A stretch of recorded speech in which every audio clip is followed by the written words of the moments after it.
ہماری پڑوسن اپنی خوبصورت جوان بیٹی کو ہمارے گھر چھوڑ کر دوسرے شہر کام کرنے چلی گئی۔ وہ لڑکی بہت زیادہ خوبصورت تھی۔ اس کو دیکھ کر میری نیت گندی ہو گئی۔ ایک رات میری بیوی کی طبیعت خراب ہوئی اور وہ ہسپتال میں داخل ہو گئی۔ موقع پا کر میں گھر آ گیا اور اس کو اپنے کمرے میں لے آیا۔ یہ دیکھ کر میرے پیروں تلے سے زمین نکل گئی کہ اس لڑکی نے میرے سامنے ہماری پڑوسن ہمارے گھر کے پچھلی گلی میں رہتی تھی اور اس کے میری بیوی کے ساتھ اچھے تعلقات تھے۔ ایک دن اسے کسی کام کی وجہ سے دوسرے شہر جانا پڑا تو وہ اپنی بیٹی کو ہمارے گھر چھوڑ گئی۔ اس کی بیٹی بہت ہی خوبصورت تھی۔ اس کی دودھیا رنگت نہایت ہی پرکشش تھی۔ میں اس کی خوبصورتی دیکھ کر دنگ رہ گیا تھا۔ کسی غریب لڑکی کو خوبصورتی مل جانا بھی خوش قسمتی ہے۔ میں اس کے حسن کو دیکھ کر پوری طرح پاگل ہو گیا تھا۔ پھر میں نے ایک رات اپنی بیوی کے جوس والے گلاس میں نیند کی گولیاں ملا دی اور پھر اس کو وہ جوس کا گلاس پلا دیا۔ جیسے ہی وہ گہری نیند میں چلی گئی، میں اٹھ کر اس لڑکی کے کمرے میں آ گیا اور پھر اس کے بعد جو میں نے اس لڑکی کے ساتھ کیا۔ خوبصورت عورت ہمیشہ ایک مرد کی کمزوری ہوتی ہے جسے وہ نہ چاہتے ہوئے بھی اس کی طرف متوجہ ہو جاتا ہے، اور پھر خوبصورت لڑکیوں کی تو بات ہی کچھ الگ ہوتی ہے۔ بہت ہی زیادہ خوبصورت اور پرکشش ہوتی ہیں تو خود بخود مرد بھی اس کی جانب بڑھنے لگتا ہے۔ میرے ساتھ بھی کچھ ایسا ہی ہوا تھا۔ ہماری پڑوسن نجمہ کو اچانک کسی دوسرے شہر جانا پڑا۔ اس کی بیٹی کے امتحان قریب تھے، اس لیے وہ جاتے ہوئے اپنی بیٹی کو ہمارے گھر میری بیوی کے پاس چھوڑ کر چلی گئی تھی۔ اس کی 16 سالہ بیٹی جس کا نام کنول تھا، اسے دیکھ کر میرے اندر ایک ہلچل سی مچ گئی تھی۔ میں جب بھی گھر آتا وہ میرے آگے پیچھے ہوتی، مجھے کبھی پانی دیتی اور کبھی میرے پاس بیٹھ کے باتیں کرتی۔ اس کی اس ادا نے مجھے بہت پریشان کر دیا تھا۔ بس پھر اس کی اس ادا نے مجھے اس کا دیوانہ ہی بنا دیا اور یہاں تک میں اسے حاصل کرنے کے منصوبے بنانے لگ گیا۔ اسے یہاں آئے ہوئے ابھی ایک دن ہی ہوا تھا کہ وہ ہم سب میں بہت اچھی طرح گھل مل چکی تھی۔ وہ مجھے انکل انکل کہتی جیسے وہ ہمارے گھر پتہ نہیں کب سے رہ رہی ہو۔ میں نے بھی اسے بہت ہی پیار سے اپنے گھر میں رکھ لیا تھا۔ اس کی خوبصورتی نے مجھے پاگل ہی کر دیا تھا۔ اتنی خوبصورت لڑکی میں نے آج تک نہیں دیکھی تھی۔ خوبصورت ہونے کے ساتھ ساتھ وہ ایک ہنرمند اور سگھڑ لڑکی بھی تھی۔ اس نے تو آتے ہی میرے پورے گھر کو سنبھال لیا تھا۔ میرے گھر میں میری اور میری بیوی کے علاوہ کوئی نہیں ہوتا تھا۔ اس کے آنے پر میری بیوی بہت زیادہ خوش تھی کیونکہ اسے بھی کسی کا ساتھ مل گیا تھا اور وہ دونوں مل کر گھر کا کام بآسانی سے کر لیتی تھیں، اور میری پوری نظر کنول کی خوبصورتی پر تھی۔ ایک دن میں نے کنول کو چائے لانے کا کہا تو وہ فوراً سے اٹھ کے چائے بنانے کے لیے کچن میں چلی گئی۔ اس وقت میری بیوی نے چھت پر واشنگ مشین لگائی ہوئی تھی اور میں نے اس موقع کا فائدہ اٹھا کر میں نے اس کو اپنے پاس بٹھا لیا اور پھر اس کی خوبصورتی کو ایسے تکنے لگا، مجھے پتہ ہی نہیں چلا۔ میں ایسا اس کی دیوانگی میں کھو گیا۔ وہ چونک کر مجھے ایسے دیکھنے لگی، پر میں نے ایسے اظہار کیا جیسے کوئی بات ہی نہ ہو۔ میں اسے اس کی پڑھائی کے متعلق سوال کرنے لگا۔ وہ پریشان سی تھی اور پریشان ہو کر مجھے جواب دینے لگی۔ وہ شاید مجھ سے جھجک رہی تھی۔ میں اس کی اس جھجک کو مٹانا ہی تو چاہتا تھا تاکہ میں آگے کی منزل کو طے کر سکوں۔ میں جانتا تھا کہ اگر میں نے ایک بار بھی کنول کی خوبصورتی کی تعریف کر دی تو وہ یقیناً بار بار یہ تعریف سننے کے لیے خواہش مند رہے گی۔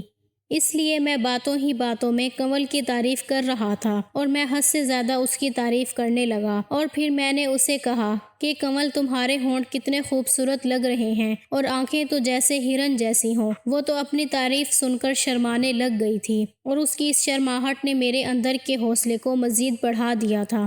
میں جان گیا تھا کہ اسے اپنی تعریف سن کر بہت خوشی محسوس ہو رہی ہے۔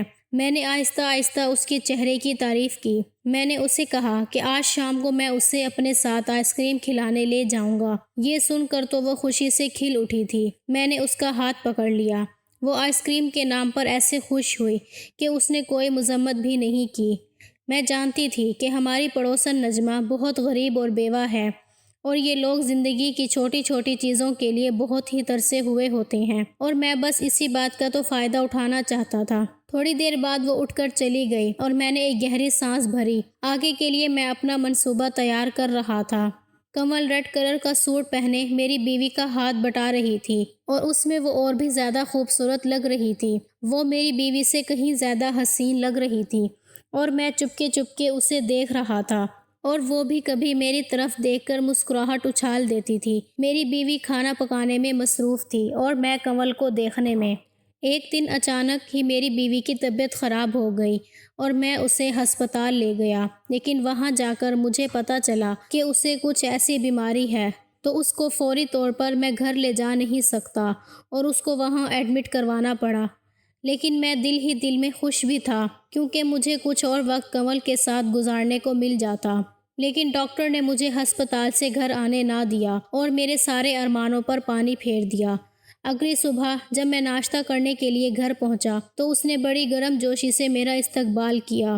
وہ جلدی سے کچن میں جا کر ناشتہ بنانے میں مصروف ہو گئی۔ وہ میرے سامنے دوپٹے کے بغیر بلا جھجک گھوم رہی تھی۔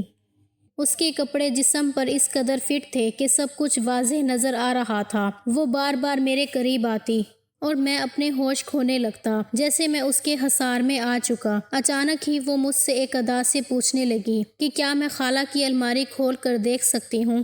میں نے کنول سے کہا کہ بھلا اس میں پوچھنے والی کیا بات ہے، وہ تمہاری خالہ ہے، تم ان کی الماری کو کھول سکتی ہو، یہ الماری بھی تو تمہاری ہی خالہ کی ہے، اس میں پوچھنے والی بھلا کیا بات ہے؟ پھر وہ ایک ادا سے کہنے لگی، پھر مجھے الماری کی چابی دیں۔ میں نے فوراً اپنی جیب سے چابی نکال کر اسے دے دی اور وہ الماری کھول کر اپنی خالہ کی ایک ایک چیز کو دیکھنے لگی، اور پھر اس نے اپنی خالہ کے سارے سوٹ نکال کر مجھے دکھائے اور پوچھنے لگی کہ آپ کو ان میں سے سب سے زیادہ کون سا پسند ہے؟ میں نے نیلے رنگ کے سوٹ پر ہاتھ رکھا اور کہا، یہ تمہاری خالہ پر بہت زیادہ جچتا ہے۔ وہ سنتے ہی وہ سوٹ اٹھا کر کمرے سے نکل گئی اور جب واپس آئی تو میں اسے حیرت سے دیکھتا ہی رہ گیا۔ اس سوٹ میں تو وہ اپنی خالہ سے کہیں زیادہ حسین و خوبصورت لگ رہی تھی۔ اچانک ہی وہ میرے سامنے آ کر مسکراتے ہوئے پوچھنے لگی کہ یہ سوٹ خالہ پر زیادہ اچھا لگتا ہے یا مجھ پر؟ میں سوچ بھی نہیں سکتا تھا کہ 16 سال کی عمر میں کوئی لڑکی اتنی بھی حسین اور خوبصورت ہو سکتی ہے۔ وہ خوبصورتی کی ہر حد پار کرتی جا رہی تھی۔ جیسے میں اس کی طرف بڑھا، فون کی رنگ ٹون بجی اور میں نے فون اٹھایا تو ڈاکٹر نے فوری ہسپتال آنے کے لیے کہہ دیا۔ میں تو ہسپتال پہنچ گیا۔ وہاں پہنچ کر پتہ چلا کہ میری بیوی کی طبیعت پہلے سے زیادہ خراب ہو گئی ہے۔ یہ سنتے ہی میری تو حالت بھی خراب ہوئی اور ڈاکٹر اسے ٹھیک کرنے کی پوری کوشش کر رہے تھے۔ شام تک اس کی حالت پہلے سے بہتر ہو گئی تو ڈاکٹر نے اسے چھٹی دے دی اور میں اپنی بیوی کو گھر لے کر آ گیا۔ میری بیوی کو دیکھ کر کنول کا تو چہرہ ہی اتر گیا تھا۔ اس نے عجیب سی نظر اپنی خالہ پر ڈالی اور پھر اپنے کمرے میں چلی گئی۔ میں نے اپنی بیوی کو کمرے میں لا کر لٹا دیا۔ میں تھوڑا سا پریشان ہو گیا۔ میں نے کنول کو اس کی خالہ کے پاس جاتے ہوئے دیکھا۔ میں جانتا تھا کہ وہ اپنی خالہ سے ایسی کوئی بات نہیں کرے گی۔ میں بہت خوش تھا۔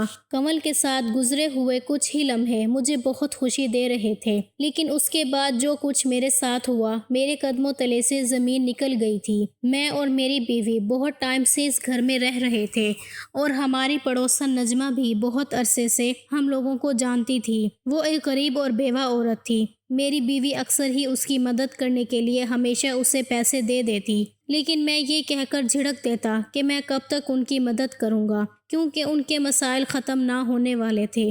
میری بیوی مجھے کہتی کہ آپ کے پاس سب کچھ ہے، اگر آپ ان کی تھوڑی سی مدد کر دیں گے تو آپ کا کیا جائے گا۔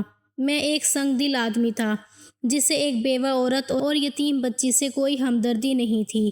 پھر ہماری پڑوسن نجمہ اپنی 16 سالہ بیٹی کنول کے ساتھ بہت مجبوری میں ہمارے گھر آ گئی۔ اس کی طبیعت بہت خراب تھی اور اسے کچھ پیسوں کی ضرورت تھی تاکہ وہ اپنا علاج کرا سکیں، لیکن میں نے اپنی بیوی کو یہ کہہ کے ڈانٹ دیا کہ تم نے ان غریبوں کو سر چڑھا لیا ہے، ان کا جب دل چاہتا ہے یہ پیسے مانگنے ہمارے گھر چلے آتے ہیں، ہم نے کوئی لنگر خانہ نہیں کھول رکھا۔ میری بیوی کے پاس جو تھوڑے بہت پیسے تھے اس نے وہ بھی نجمہ کو دے دیے اور اپنے طور پر اس کی جتنی مدد کر سکتی تھی کر دی۔ اس دن کے بعد نجمہ ہمارے گھر پیسے مانگنے نہیں آئی تھی اور مجھے بہت سکون ہو گیا تھا، لیکن مجھے کیا خبر تھی کہ ایک دن مجھے اس بات کی کیا سزا ملے گی۔ میں نے اپنے ہاتھوں سے ہی خود اپنی قبر کھود لی تھی۔ کنول جو اس وقت 16 سال کی بچی تھی، اس نے میری ساری باتیں سنی اور اس لیے اس دن کے بعد اس نے کبھی اپنی والدہ کو ہمارے گھر پیسے کے لیے نہیں آنے دیا۔ وہ بہت کم عمر میں ہی بہت حساس اور سمجھدار ہو گئی تھی، کیونکہ اس کے سر پر باپ کا سایہ نہیں تھا۔ جب میں نے اپنی بیوی سے کنول کی والدہ کے متعلق کڑوی باتیں کی تو کنول نے خود ساری باتیں سن لی تھیں اور اس کے دماغ میں میرا ایک جملہ بس گیا تھا۔ وہ مجھ سے اس قدر نفرت کرتی تھی کہ وہ کسی بھی صورت مجھے اپنے انتقام کا نشانہ بنانا چاہتی تھی۔ جب کنول کی والدہ کو اپنے کسی عزیز کے انتقال میں دوسرے شہر جانا پڑا تو وہ جاتے جاتے مجبوراً کنول کو ہمارے پاس چھوڑ گئی۔ میری شکل دیکھتے ہی کنول کو 2 سال پرانا قصہ پوری طرح یاد آ گیا، اور جب میں نے اسے اپنے پاس بلا کر بٹھایا تو اسے محسوس ہو گیا کہ میری نیت اور نظر دونوں ہی ٹھیک نہیں، لیکن کنول مجھے روکنے کی بجائے مجھے اپنی طرف متوجہ کر رہی تھی تاکہ میں اپنی ہر حد سے گزر جاؤں۔ وہ بہت اچھے سے میری گندی نیت کو جان گئی تھی اور اسی بات کا فائدہ اٹھاتے ہوئے اس نے خود کو میرے سامنے پیش کر دیا۔ رات ہوتے ہی میں نے اپنی بیوی کے جوس میں نیند کی دوا ملا دی کیونکہ میں نے پوری رات کنول کے ساتھ گزارنی تھی۔ تھوڑی دیر بعد میری بیوی کو گہری نیند آ گئی اور میں کنول کے کمرے میں چلا گیا۔ مجھے دیکھ کر اس کے چہرے پر مسکراہٹ پھیل گئی اور جیسے میں اس کے قریب گیا تو وہ 2 قدم پیچھے ہٹ گئی۔ میں اپنی ہر حد سے گزرنے لگا اور وہ آگے سے مذمت کرنے لگی اور مذمت کرنے کے لیے ہاتھ پاؤں چلانے لگی، اور جیسے ہی وہ مجھ سے آزاد ہونے کی کوشش کر رہی تھی لیکن میں نے اس کو حاصل کر لیا۔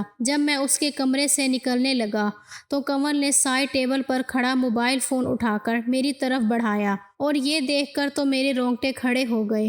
اس میں تو میری پوری ویڈیو بن چکی تھی جس میں ایسا لگ رہا تھا جیسے میں نے اس کے ساتھ کوئی زبردستی کی ہو۔ کنول جس انداز سے دھکے مار رہی تھی ایسا لگ رہا تھا جیسے وہ خود کو مجھ سے چھڑانے کی ناکام کوشش کر رہی ہے۔ میں نے حیرت سے کنول کو دیکھا تو مسکرا کر کہنے لگی کہ یہ ویڈیو اس موبائل میں ہی نہیں بلکہ اس کی والدہ کے موبائل میں بھی پہنچ چکی ہے، اور اگر اب میں اپنی بیوی کے سامنے اپنا بھرم قائم رکھنا چاہتا ہوں تو خود ہی ان کی مدد کروں گا۔ کنول بڑی نفرت سے کہہ رہی تھی کہ ایک یتیم بچی کی مدد کرنے میں تو تمہاری جان نکل رہی تھی اور اسی یتیم بچی کو تم حاصل کرنا چاہتے تھے۔ کنول کی باتیں سن کر میں تو ہکا بکا رہ گیا۔ وہ ایک منصوبہ بندی کے تحت اس گھر میں آئی تھی، یہ تو میں سوچ کر ہی حیران رہ گیا۔ کنول کہہ رہی تھی کہ کوئی بھی عورت خوشی سے اپنے جسم کا سودا نہیں کرتی بلکہ اس کے حالات اسے یہ کرنے پر مجبور کر دیتے ہیں۔ کنول کہنے لگی کہ جب اس کے گھر فاقے ہو رہے تھے اور ہم ایک وقت کی روٹی کو ہی ترس رہے تھے تب میں نے اس کی مدد کرنے سے صاف انکار کر دیا جبکہ میرے پاس پیسے کی کوئی کمی نہیں تھی۔ وہ کہنے لگی کہ جب آپ کو میرا جسم چاہیے تھا تو مجھ پر پانی کی طرح اپنا پیسہ لٹانے کو بھی راضی ہو گئے۔ اب تم نے کیا کرنا وہ سن لو۔ اب ہر مہینے میرے گھر کا خرچہ پوری طرح تم اٹھاؤ گے، نہیں تو میں یہ ویڈیو تمہاری بیوی کو دکھا دوں گی اور تم پر ریپ کیس بھی کر دوں گی۔ کنول کی بات سن کر میری تو جان ہی نکل گئی کیونکہ میں سوچ بھی نہیں سکتا تھا کہ یہ بات کبھی میری بیوی کو پتہ چلے۔ میں نے کنول کو کہہ دیا کہ میں ہر مہینے اس کی پوری طرح مدد کروں گا، لیکن کنول نے ایک شرط اور بھی رکھ دی جس نے تو میرا دماغ پوری طرح سن ہی کر دیا تھا۔ وہ کہہ رہی تھی کہ وہ میرا دوسرا فلیٹ اس کے نام کرنا ہوگا۔ میرے قدموں تلے سے زمین نکل گئی اور میں لڑکھڑاتے ہوئے قدموں کے ساتھ اپنے کمرے میں چلا آیا۔ اگلی صبح کنول کی والدہ آ کر اس کو اپنے ساتھ لے گئیں، لیکن کنول جاتے جاتے مجھے جتلا کر گئی کہ اب سے مجھے ان کا سارا خرچہ اٹھانا ہوگا، اور اگر 1 ہفتے کے اندر میں نے اس کے نام فلیٹ نہ کیا تو میرا راز فاش کر دے گی۔ میں کنول کی بات ماننے پر پوری طرح مجبور ہو چکا تھا۔ میں نے کچھ ہی دنوں میں اس کے نام فلیٹ کر دیا۔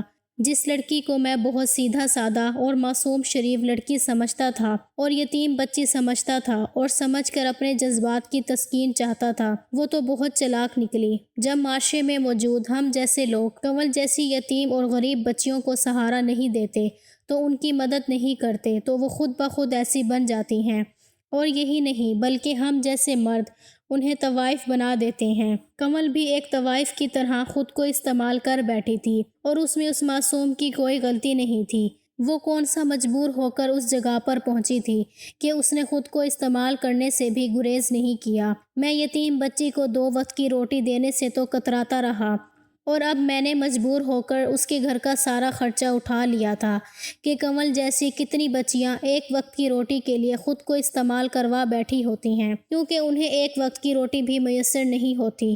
جو میں نے کنول کے ساتھ کیا وہ تو ایک بہت بڑا گناہ تھا اور مجھے ساری عمر اس بات کا پچھتاوا ہی رہنا تھا۔ میں نے کئی دفعہ خدا سے جھک کر اپنے گناہوں کی معافی مانگی تھی۔ اس دن کے بعد میں کنول کو دیکھتے ہی اپنی نظریں جھکا لیتا تھا، کیونکہ میں جان گیا تھا کہ وہ میرے لیے قابل عزت ہے، جو میری ہوس کا نشانہ بننے کے لیے نہیں ہے۔ آپ لوگ بھی اپنے ارد گرد کے یتیم بچوں کا خیال کریں اور ان کے ساتھ ہمدردی کا سلوک کریں۔ ویڈیو اگر پسند آئے تو لائک اور شیئر ضرور کیجیے گا اور ہمارے چینل کو ضرور سبسکرائب کریں تاکہ ہر آنے والی ویڈیو کا نوٹیفیکیشن بر وقت آپ کو مل سکے۔ اللہ حافظ، شکریہ۔